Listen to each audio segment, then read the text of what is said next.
Welcome to Quiet the Noise, where we reveal practical tactics and systematic ways to quiet the noise in our lives, leading to smarter and more fulfilling living. My name is Gary LeBlanc. I'm the CEO of ZeroDB and life engineer. You know, this is going to be an interesting ride because, I kept on obsessing over how we're going to approach noise and how this is going to be different because there's a lot of stuff out there. And I was just thinking about really the point is how we connect with it and being aware of it. So I think the most important thing is to treat these words with a bit more nuance. And noise is a perfect example of that. We know what noise is, but there's so many sources of noise, we don't really even see the noise anymore. It's just life. So what I wanted to do is I wanted to first dig into noise a bit and kind of where noise came from and what we're really talking about. So I like to get to this thing I call the life graph, the ZeroDB life graph. And it's essentially our journey through life. So, you're born. So at time zero, you're a baby, you're rolling around and you're learning things, right? You're bumping into things, you're noticing these different things in the air and, you start to become aware. So throughout this, you're doing all these things and you're learning and you're growing.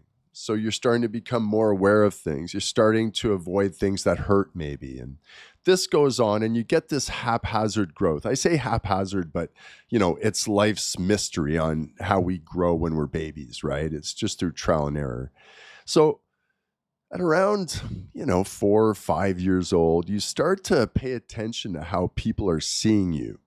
It could be somebody teased your hair or you're stuttering, which I had very badly when I was a kid, or some other things. Your clothes might be different and you start to get teased. And what this teasing does is the counterpoint is it creates a bit of an armor, right? You don't want to feel that way anymore. It's humiliating and you start to build this ego, this armor, this shell.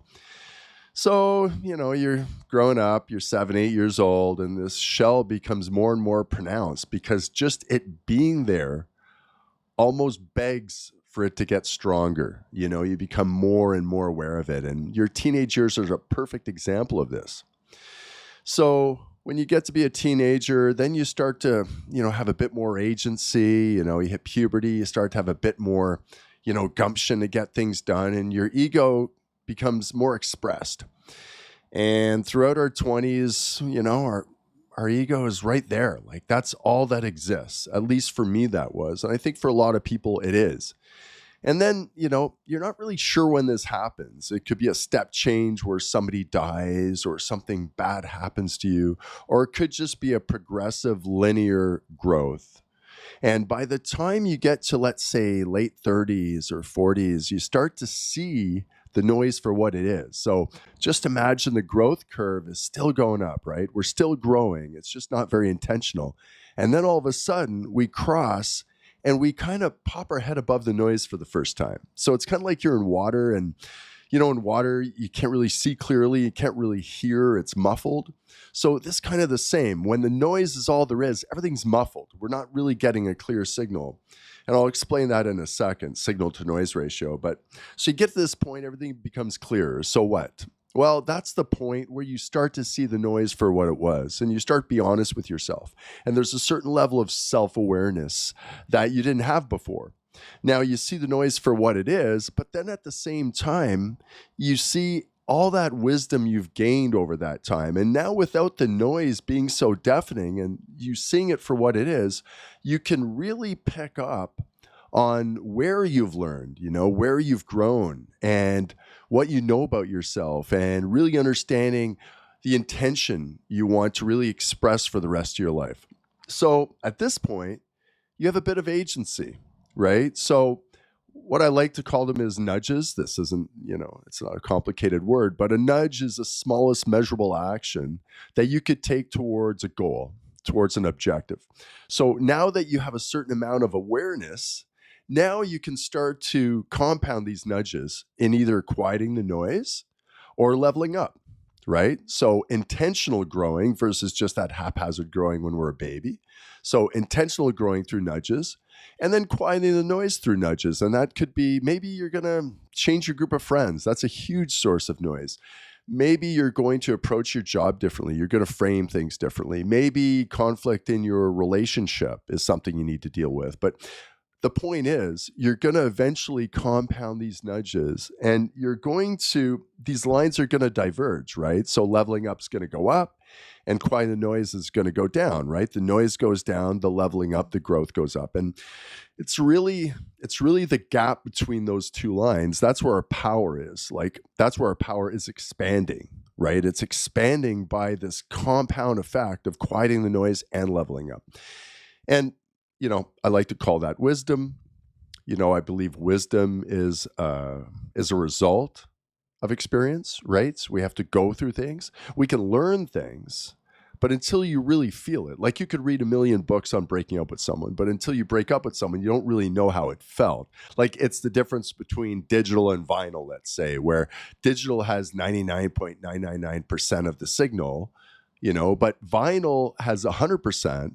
But even though it's just that small little fraction of a percentage, that's where all the feeling was. That's where the warmth came from. And I think that's what wisdom needs. It needs that feeling. It needs that warmth. You got to experience it. It's just not going to leave the same impression as if you just read about it. Like I could read about the Civil War. I'm sure it feels a little different being in it. So you have all this wisdom, and really that's what life engineering is. Life engineering is about applying this wisdom, being more aware, and really understanding how you can nudge yourself to a better place. So just to kind of put a bit more context on noise. So in engineering, so I'm a mechanical engineer, and that's why I call myself a life engineer. I know it's pretty clever. You have this something called the signal to noise ratio, and it's essentially the purity, the quality of a signal, right? Versus how much noise there is. So what you do is if you decrease the noise, the ratio, the signal to noise ratio goes up, right? And that's really what noise is. It's taking away from the purity of an experience, because noise by its implication is valueless. It's actually not even valueless. It's a negative on everything. It's not even a neutral. It's a huge suck of energy. So that's what we want to be aware of. And one of the key sources of noise, and that's, how we show up in life, is character. So character defined, you can have your personality. That's essentially your character expressed, or your character in action. Maybe it's like, empathy is to compassion, right? As our character is to our personality, right? So, our character is expressed through how we behave, and oftentimes, we talked about ego before. Oftentimes what happens is that shell we have is almost like it's transmuting our true character. So we have this big ego shell, and we have a true nature to us, but this ego shell, it transmutes everything. It converts it into a person you're not, right? And it's this incongruence between who you truly want to be, who you truly are, and who you think you have to express yourself as. And I believe when you start to quiet the noise in your life, when you start to deal with that shell, right, then you can be your truer self. And that's where your character is going to shine through, and you'll get less noise from that incongruency. And obviously it could be something like, one of our pillars is obviously honesty. So what happens? Like, what's noise in honesty? Well, noise is lying.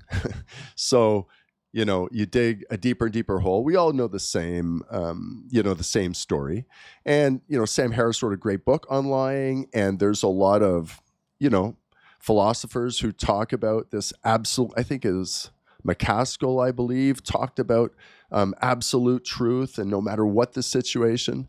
But anyway, regardless, there's no danger in us becoming too honest. So to make our intention to be more honest is going to create less noise in our lives. Now, what prevents us from being honest oftentimes is the fear, right? The fear that fuels that ego. It's like, if I'm honest about who I am, well, maybe the person won't like me. And this is a real thing. Like it's a, I say this a real thing. I feel this all the time, right? Is my true self going to be worthy enough to be friends with these people? Like, are they going to like me? And, you're afraid of a pseudo connection. You're afraid of a phantom connection being broken. That connection has no inertia behind it anyway. So obviously, you should be honest, right? And, what you are, you attract. So you'll start to create these strong covalent bonds in your friendships versus, all these weak connections you have. So that's one example of noise and honesty. And, that's an easy example would be compassion as well, right? So compassion is another pillar. Well, what happens? Well, too much judgment. There's a lot of noise with judgment. You're judging situations. You're creating anxieties. Like these are obvious sources of noise in our life, and they're very almost empirical. It's like they're so innate. Like they come from such a deep place that it manifests in a very strong way when there's a huge incongruence, and you can't race it. Like you can't escape it. It's just something that's always going to be with you until it's addressed. So all that being said, that's what we want to do that's what I want to do in the podcast. Andrew's going to join us for the character code sessions. So, I keep on saying Joe Rogan has his MMA sessions.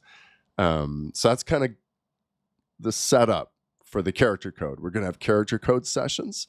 And all of our sessions are going to be different metaphors. So a different source of noise. It's going to be kind of cool. At the end, we're going to have like a mosaic of all these different sources of noise. And the beauty is we're going to have a lot of tactics to reduce those. So the only thing we need is a bit of motivation, and I'll help reduce the friction of getting these things done. So I don't know how long they're going to last. They're going to last as long. As I guess they do. They won't be 3 hours, though, because it'll be pretty boring watching me for 3 hours, but figured maybe a half an hour. And we're going to have guests oftentimes, too. It's great to get perspective. A lot of what I'm going to talk about is just multiple perspectives anyway, just bring it all together. So, yeah, I hope you, spread the word. Subscribe.